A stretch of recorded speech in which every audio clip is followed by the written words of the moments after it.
The big headline on Drudge today in huge red letters is this: MAGA maniacs declare death to democracy. Death to democracy. This is big. It's a big story. That leads to an article in Mediaite, which has been picked up by every other outlet. It was all over social media last night. Headline on Mediaite is: Trump booster pledges to end democracy in CPAC rant as Bannon cheers on. Now, what they're referring to is a clip from a panel at CPAC where Jack Posobiec begins the panel by saying this. Listen. All right, welcome. I just wanted to say, welcome to the end of democracy. We're here to overthrow it completely. We didn't get all the way there on January 6th, but we will endeavor to get rid of it and replace it with this right here. We'll replace it with this right here. Amen. That's right, because all glory is not to government, all glory to God. Okay, so you see what we're doing here. We're playing my favorite game. You all know my favorite game. My favorite game is when we pretend to not understand extremely obvious sarcasm. People play this game with me all the time. As you know, I find myself in the middle of this game constantly, where people they say something joking or sarcastic, and the next thing you know, it's in headlines. Matt Walsh claims, people pretending that they've never in their lives become acquainted with the concept of sarcasm. Sarcasm? What's that? You mean there's a rhetorical device where people say one thing but they mean another in a joking fashion? Never heard of it. I don't know what you're talking about. It's speaking of AI, these people really portray themselves as like AI, as computer programs themselves, where they can only take things literally. They don't understand humor. So how do we know that Jack was being sarcastic? Well, it's obvious immediately from what he said. Also, he laughs when he says it. Pretty good indication that someone's joking. Kind of a dead giveaway. The audience laughs. And also, if Jack really was plotting the violent overthrow of the federal government, I don't think he'd announce it on stage at CPAC. It's not how violent overthrows usually work. You don't stand on stage at CPAC and say, gee, you know what? I'm thinking, I'm thinking it would be fun. I think it'd be great if we just overthrow the government. I don't think you do that. And also, as an extension, if you were going to plot something like this, the last place you'd plot it is CPAC. It's like the lamest possible place you could go, no offense to CPAC. That's where you're going to try to round the troops up to overthrow the government? No, that's not going to happen. And so that's how you know that it's a joke, unless you're a total moron. So obviously joking, everyone's playing dumb. Or maybe they aren't playing. Maybe they're not playing dumb. Maybe they actually are. I think there's, obviously that's always the riddle with a lot of these people in the media on the left. And the riddle is always like, are they really this stupid, or are they pretending, or is it half and half? And there are different ways to debate that and maybe different answers. But this does bring to mind another point, which is that, which is a separate point from anything that was said at CPAC, which is that people freak out, if you offer any critique of democracy at all. Or God forbid, if you say that if you're outright critical of it, if you of the whole idea, you don't like it. Now, I'm not talking about calling for a violent overthrow, which was a joke in this case, obviously. I mean, if you just say anything at all, in any context, about the pitfalls and problems with democracy, people lose their minds. Because we made democracy into a religion. It's like this thing that you're not, it's a heresy. It's like we treated literally as heresy to offer any critique of it. Now, the people who have done this at the highest levels are the ones who are also themselves subverting democracy all the time. So there are multiple levels of incoherence and contradiction going on here, obviously. But my only point is that,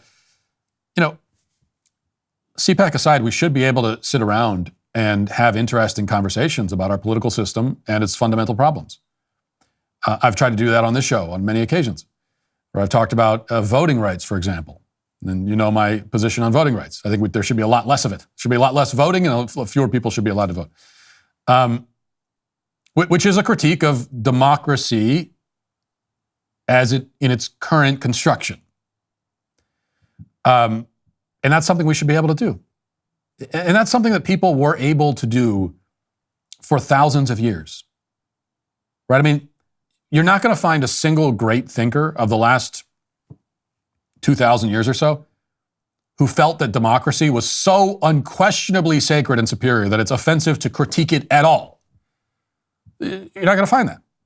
Now, plenty of them were some proponents of democracy, but it's like they recognized the potential problems, and you talked about those things.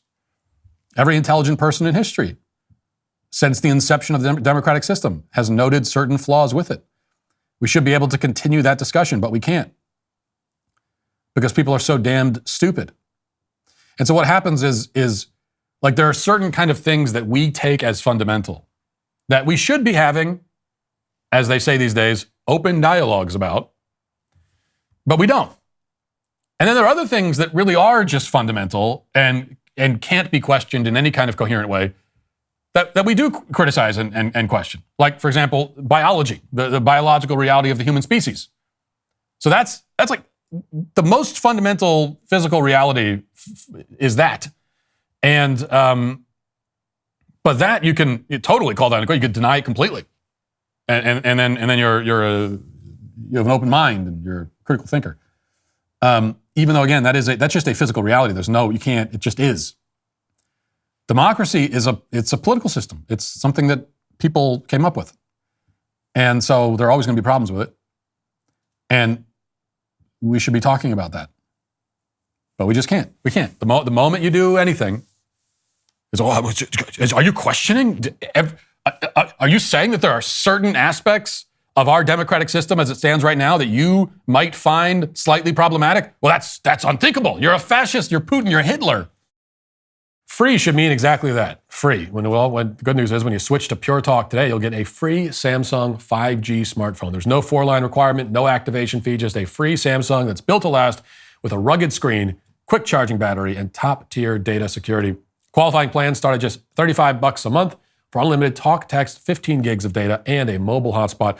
Pure Talk gives you phenomenal coverage on America's most dependable 5G network. It's the same coverage you know and love, but for half the price of the other guys. The average family saves almost $1,000 a year with this. Well, Pure Talk, you're spending your hard-earned money with a company that aligns with your values. So let Pure Talk's expert U.S. customer service team help you make the switch today. Go to puretalk.com/Walsh to claim eligibility for your free brand new Samsung 5G smartphone and start saving on wireless today. Again, go to puretalk.com/Walsh to switch to my cell phone company.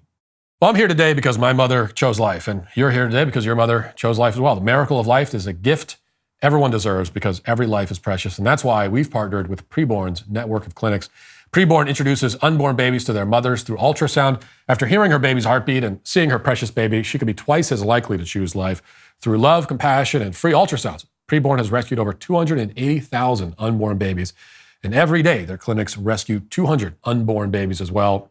Now that is a miracle. One ultrasound is just $28, the cost of a dinner, or you could sponsor 5 ultrasounds for $140, helping to rescue 5 unborn babies' lives.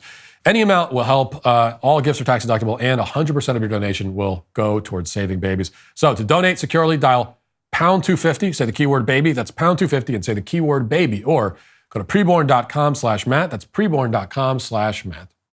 Incredibly stupid. Speaking of stupid people, I want to play this clip for you from MSNBC. This is remarkable, it really is. And I want you to listen to this lady, Heidi is her name, from Politico. She's on MSNBC in a panel discussion, talking about the dangers of Christian nationalism.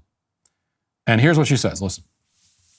The one thing that unites all of them, because there's many different groups orbiting Trump, but the thing that unites them as Christian nationalists, not Christians, by the way, because Christian nationalists is very different, is that they believe that our rights as Americans, as all human beings, don't come from any earthly authority. They don't come from Congress. They don't come from the Supreme Court. They come from God. Like I said, truly remarkable. I mean, she says that Christian nationalism is the belief that our rights come from God. So what Heidi has just argued, though she's too dumb to understand it, is that Christian nationalism is the correct ideology, that it's the ideology that our country's founded on. That's what she just said.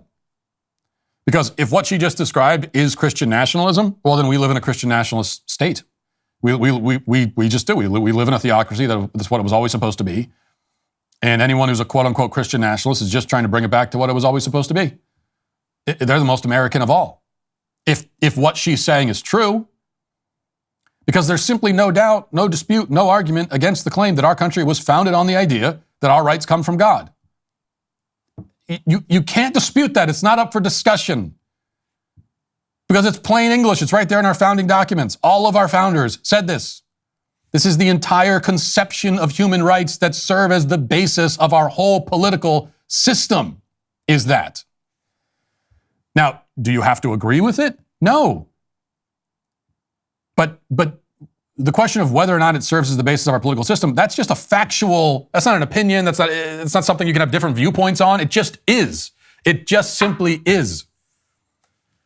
So Heidi apparently thinks that the Constitution is a Christian nationalist document. She thinks that the Declaration of Independence was a declaration of Christian nationalism. So we're a Christian nation, she's saying. You know, everyone should be Christian nationalists. Now, she doesn't understand that she's saying that, again, because she's dumb, but she is saying that. So again, to emphasize, our entire political system is founded at the most elemental level on the belief enshrined in our founding documents that rights come from God. That's it. That's all there is to it. Now, the game she's playing here may be intentional. She may be doing this because she wants to discard our founding documents. She wants to discard the founder. She wants to discard everything that our country was founded on and rebuild it in the image of, as we said, upper-class liberal white women. And she does want all of that, no doubt. But what I'm saying is that,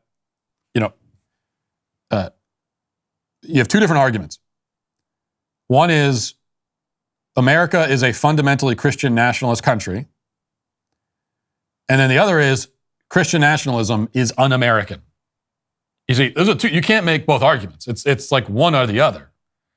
So Christian nationalism is wrong in your mind because it's rooted in the founding of this country, and this country is racist and horrible from down to its roots. That's one argument. Or it's an argument that, well, the Christian nationalism has nothing to do with America, and it's an anti-American viewpoint and all the rest of it. And they've been making the latter argument, right? But she just offered the former argument. And that is a much tougher path for her to trek. Especially because even if you know nothing about our history, even if you're totally oblivious, it's very easy for a moderately insightful person to understand that our rights must come from God, if they exist at all. Because what's the other option? What is the other option? If they don't come from God, where do they come from? When you talk about human rights, what are they? Now, you might hear in response to that, well, they come from the social contract, or they come from the government, or they come from society, or they come from whatever, all kind of means the same thing. Well, the problem with that idea is that it's a really big problem. It's that you are sort of dismantling what we might call the final court of appeals, right? You have made society or the contract or the state the final ultimate arbiter of what our rights are. Well, okay, then, and by the way, that conception of human rights is not incoherent. I don't think it is. I think some people will say that it is. I don't agree with it, but I think it's a coherent viewpoint where you could say that rights are simply just human constructs. They're things that we come up with. And so when we talk about a right, all we're saying is that you have a right to this because it was written on a piece of paper. And that's it. It's like anything else. If you have an agreement with somebody and you sign a contract and the agreement says certain things that you get, well, you have a right to those things. But not because it was written in the stars, not because you were born with that right, but just because it's in the paper. And if it wasn't in the paper, then you wouldn't have that right. So that's a view that one could take. But here's the problem. And this is a big problem for the left, because they love really even more than the right. They love to go around talking about their rights. And they have invented a whole bunch of new rights. And every day they've got a new right that they've come up with. Well, what if society says that you don't have a right to whatever that thing is that you want? What if the social contract, whatever that is, does not stipulate this right? What if the government and most people in our democratic system have gotten together and they've said, no, we don't agree with you having that right? What if they say, you don't have the right to speak or to assemble or to vote or whatever? Well, then, according to your view, if rights are not founded in God, then that's it. That's the end of the discussion. Because society decides on rights. It decided this. Who are you going to complain to? It doesn't make any sense for you to say, no, it's not fair, I have that right. Because you don't. You just said you don't. They decided, and that's it. Who are you? What do you mean you have it? No, you don't. You don't have it. Well, no, I have it because I have it from who? There's no one else here. Okay, when these states, including our state, have passed laws banning the chemical castration of children, and then trans activists say, we don't have a right to that. What do you mean you have a right to it? No, you don't. We just said you don't. We just said, well, who are you to say that? Well, because we did. We wrote the laws, and we said you don't. Go cry somewhere. According to you, that's it. That's the end of the discussion. Who are you appealing to? Who are you? What do you mean you have it? Oh, are you appealing to some authority above us? According to you, there's no authority above us, right? If we're society, the government, that's it. That's all there is. There's no one else. See, what happens even on the atheist left is that when a group perceives that it should have a legal right, and it perceives that it doesn't have that right currently, what does the group say? What do they chant? They don't say, no, we should have this right. They never say that. When have you ever heard a trans activist say, we should have the right to gender-affirming care and so on? No. What do they say? They say, no, I have this right. You are infringing on my rights that I already have, regardless of what you say. So when you do that, you are appealing to a higher authority. You are saying that even though the social contract and the state have decided to take this right away or not grant it in the first place, you still have it, and it should be recognized. In fact, you even say that. You say, recognize my rights. What do you mean recognize them? From where? Where did you get them? Where do they come from? This is we talk about this every once in a while on the show, and it's almost like you can't even move on to the next topic. I mean, this is the whole, our entire, the whole political debate in this country, let's say, breaks down on this question. Because the whole debate is always, no matter what this particular debate is, but the whole overall sort of culture debate always goes down to who has what rights. Except the problem is that one entire half of this discussion doesn't even think that rights are real things. They think it's totally artificial and constructed. And so their argument makes no sense. But we just kind of move past that. And then we continue on arguing about who has what rights, even though most of the people saying that have no freaking idea what they even mean when they say it, which we understand is a common problem on the left. But what I'm trying to say is that we know that they talk about woman, they can't define woman, but that is a problem that goes, that touches everything they say about everything. I mean, all of the terms that they are hinging their worldview on, they just can't define, they don't understand them. They don't know what they're talking about. And if you think I'm wrong, next time you hear somebody on the left say, I have a right to this, just ask them, what do you mean you have a right to it? So what is that? Who says? Ask them that. They will not be able to answer it. They will not be able to answer it. Hey, YouTube, thanks for listening to the show. If you'd like access to my full show with no ads, you should go to dailywire.com and use promo code Walsh to get 2 months free on all annual plans. See you there.